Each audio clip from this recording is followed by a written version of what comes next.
It is the MO Sports Platter brought to you by RV Source of Central New York. Mike McKay is back with us, of course. You know the deal. Buy, rent, service, store. It's all there. We got a lot of news to give you today, and it's great to catch up with Mike McKay. RV there yet? Apparently, you're almost there because you're in the big truck today, my man. How are you? Yeah. I had to start the day a little early today. Haven't quite got to the office yet, so I had to pull over to get to the pod. No problem. I'm going to give you 2 words and give you the floor. Miami Dolphins. Dumpster fire. I mean, those are my 2 words. I don't know at this point how it's possible to save face with the fandom if you're Stephen Ross, if you are not firing Chris Greer, the longest tenured GM in NFL history without a playoff win. Starts at the top. Firing Mike. Yep. Firing Oh. Mike. I mean, it starts higher than Chris Greer, but there's no owner that's going to fire himself. Right, correct. So as high up as you can possibly go. Stephen Ross is 85 years old. I am praying and hoping for the day that whoever takes the leadership role in the ownership box of the Dolphins next is somebody with a base level of competency. I'd love to see, I know it'd be a crazy thing, but I'd love to see a Mark Cuban type, somebody who loves the Dolphins, who doesn't see it as just a business acquisition, somebody who's not making fake tree planting companies to supplant the salaries of top players like a Steve Ballmer. But I mean, in the short term, you have to fire Chris Greer. You have to fire Mike McDaniel. The Tua experiment is just over. It's done. Turns out Brian Flores was right about him all along. He's just, I mean, you saw it in 2023 and 2024 when Tua is put into the right offensive scheme and given the confidence, he can lead an NFL franchise, no question about it. But when anything starts to break down, there needs to be a level of leadership there, not getting into press conferences and saying, well, those guys are late to meetings, so it doesn't matter that I threw 3 picks 2 weeks in a row. It's just, I mean, it's just, but again, and that stems from the lack of accountability for Mike McDaniel and all his crazy witticisms that were quirky and fun in the beginning. But like when you lose 5 in a row or when you're 1-6 and then, you get to the mic and you say, well, you can't beat the other team if you're busy beating yourself when you're the most penalized team in the league. I mean, they can't go a full drive without, what they have 15 penalties yesterday against the Browns. Yeah, another terrible team. The Tua thing too, and I know how much you love the Dolphins, but the Tua thing is also, you drafted him, you take a chance on him, the injuries, and you have to build all of it around him so much so that what you just said is like the one little breakdown here, the one little breakdown there, and how his game is that first read, it's not open, things get chaotic. He can't Lamar it, Josh Allen it, Mahomes it, even a Jalen Hurts it to a degree. He just can't off platform and kind of create things while the play goes crazy, and the coaching falls as well. Hill isn't, there in his prime like they thought. So it just comes undone incredibly fast. Want to move to, amazingly enough, we're knocking on November's door. I know you love your orange sports, and the headline for you for SU basketball is this year. I think the headline for me is if we don't see marked improvement with some of the key players they're bringing in, I think this has to be the end of Coach Autry, right? I mean, it has to be at least a conversation of, can this guy lead a Division I NCAA basketball program to any sort of prominence? And I know there's a bunch of other factors at play. We don't have nearly the NIL money, thanks to them getting rid of Weitzman, that other programs do. But at the same time, it's just like the product on the floor under this guy is just underwhelming. And so let's see what happens. He's got some players coming in that should move the needle, but unless they're given some base level coaching, I mean, do you think it's another the improvement part though? Do you think it's because I wrote this in table hopping, not making and I did my preview last week as well, not making the tournament here since 2021 is almost, I mean, you can't even, it's almost unthinkable. Yeah. And that's not, Sweet 16, Final Four expectations, even under Jimmy, You had Yep. an every X amount of year Final Four, Sweet 16s here and there. And I think the realistic fan with one title, knowing how the cookie can crumble your way and against you, AO, the bad break there, Fab Mello, the Keith Smart shot, one thing out of 4 or 5 goes your way. Jim has 2 titles. It's so hard to win, and it's a 1 game off every single time. We know how the college basketball thing goes, but just purely the baseline of making the tournament, I sound like Charlie Lockwood right now, is the annual expectation. Charlie always tells me that. He says, that's you got to get in every year because you're Syracuse basketball, climate be damned. NIL portal be damned. Your SU basketball with the phenomenon, the fan base, the demands, the facilities, the national brand, who you can get in recruiting. You got, and I know Jim's gone and Red's in, but you got to make it. It's a field of 68. SU's got to be in there. Right? 100%. Okay. That has to be the standard for a program that is top 5 all time in wins, right? The standard has to be on the bad years, the really, really bad years. Baseline. You're an 8 seed. Yeah. You're a 9 seed. Or that's the worst it can get. Or the play-in. They were playing against Arizona State. Sure. Back in Dayton, I was there. That was when the Bonnies beat UCLA, and they had to make the free throws in the end, and they beat Arizona State. They were. Let me ask you a question, Mike. They were in it. Let me ask you a question. Think about your expectations for this team, right? For this season.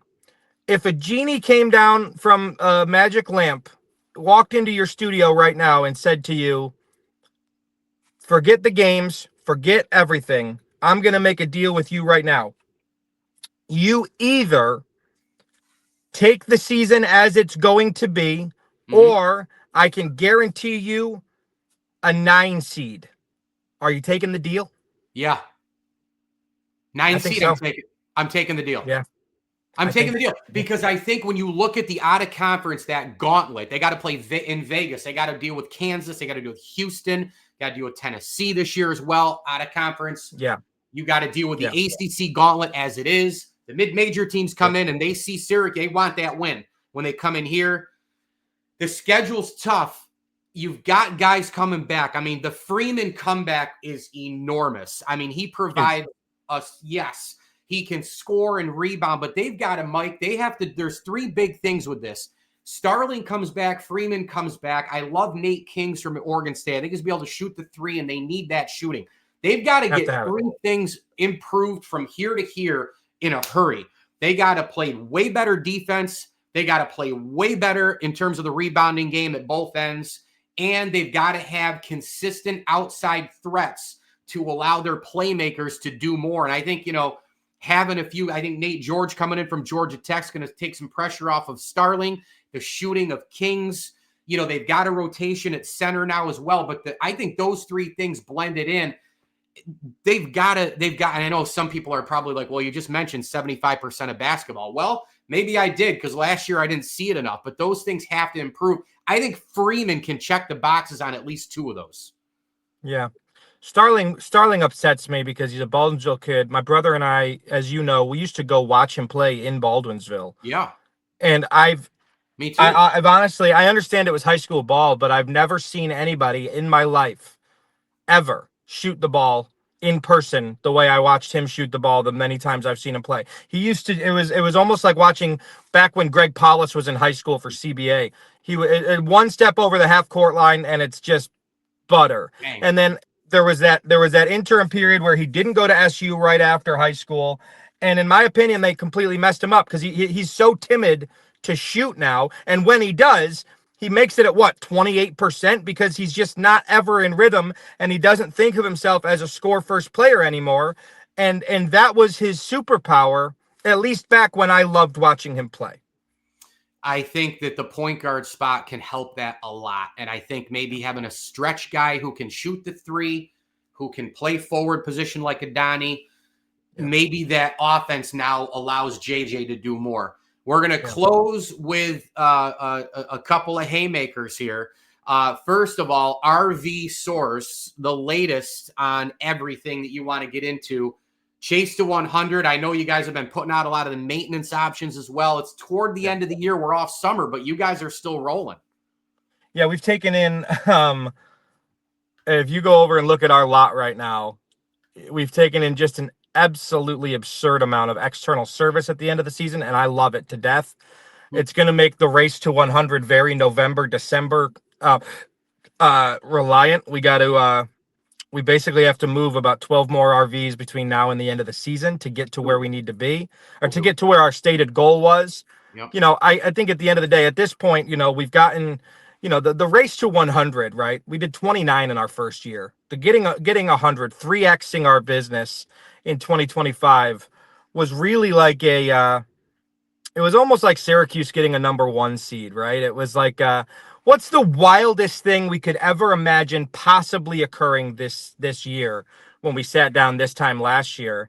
And we talked about, what's a good goal to put out there into the universe. We said, 50, 60, and I don't know who it was. It was probably me, but jokingly somebody threw out 100. And I said, you know what? Yeah, that's got to be the number. And let's, and you think 100's crazy. You wait till next year when I say the race is to 200, because what we've been able to do this year, I mean, we're sitting at like 85 right now. If we deliver out the rest of this month, we'll be pretty close to 90 going into November. Yeah. And that was like a goal it was really never going to happen. And the fact that it did, I think, is just a testament to the staff that we've been able to accumulate. And, the fact that the people who have the boots on the ground every single day, who are putting in the work and putting in 80-hour weeks, and, they don't know how unrealistic that goal was. And so now that we're on the precipice of almost achieving it, I think if we land in the 95 to 99 range, normally, because of the way I am, I would be upset about that. But, this isn't sports. It's business. And kind of like you taking a 9-seed deal without hesitation. If you'd have talked to me January 1st when I was putting out the Race to 100 program, yeah, and you'd have said, hey, will you take 60 on the year right now? I would have slammed it. I would have taken that so fast. And the fact that we're going to do a guaranteed 90 and have an outside shot at 100, we have the inventory to do 100, no question. right. But I mean, going into the holidays, I'm not going to ride the staff to get that extra deal or two. I still think we're going to do it. But I mean, just getting to the end of October, looking back at this year, and I mean, shit, we did 33 in July. I mean, yeah. Well, hey, Belichick comes in on Friday with North Carolina. You sell a couple to him, and then Stephen Ross. There you go. There's between the two of them, you could get to 100 right there. I wouldn't sell Stephen Ross. I wouldn't sell Stephen Ross any RV on my lot for $1 million. He's given me so much misery in my life for my whole life. And, you think back to the 70s and the 80s and what the Miami Dolphins were, and the standard of excellence, and the guys like Zonka and Shula, and heck, even Marino to a certain extent, and the standard that the Dolphins used to have. And now, you look at other teams like the Patriots, they lose a Brady, they lose a Belichick, and you think finally we're going to get a reprieve. And then here comes a Vrabel, and right again, and I know you feel it too as a Bills fan, watching them celebrate in the locker rooms after the game. And the difference really is Robert Kraft. Say what you want about the guy. Yep. Without a doubt. Without a doubt. Robert Kraft bought that franchise, saved that franchise, built the stadium when they were this close to being out of there. And if he hadn't done that, you can talk about Brady Belichick all day long, but if he hadn't done that, the Patriots wouldn't be anywhere near it. And yes, from there, football operations people, head coach, quarterback. It's that 4 bing, bing, bing, bing, the 4 pillars. In closing, you and I, some exciting news here. We're going to do 2 mics on a mic as kind of a sidebar show to the ML Sports Platter, and have you on more, couple times a month minimum. RV source of Central New York media in conjunction with the Platter. We're going to have you on more talking RVs and sports. So that's going to be cool. We're going to try to get some artwork done and all that. So you're going to see more of this guy, Mike McKay, my dear friend who I don't know what happened with the world. We threw some magic balls in the air and we were able to play golf multiple times this year.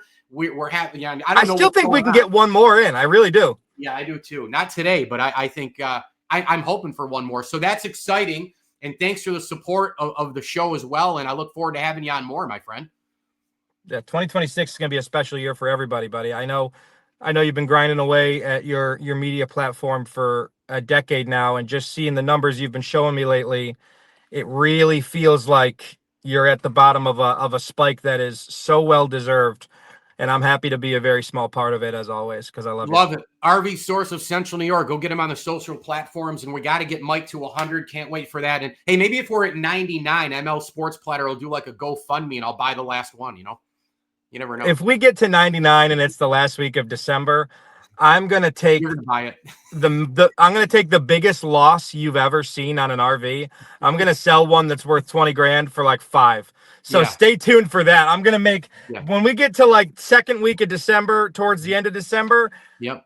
I really don't even care about profit at that point. If we're within a few, things are gonna get nutty. So make sure you're paying attention, because I'm gonna give them away to get to that number, because it's gonna be a celebration for the ages. I love it. Buy, sell, store, rent, you name it, the maintenance, everything that they put out there. RV Source of Central New York, the official RV center of the Platter. He is Mike McKay. Mike, thank you so much, and we'll talk real soon, my friend.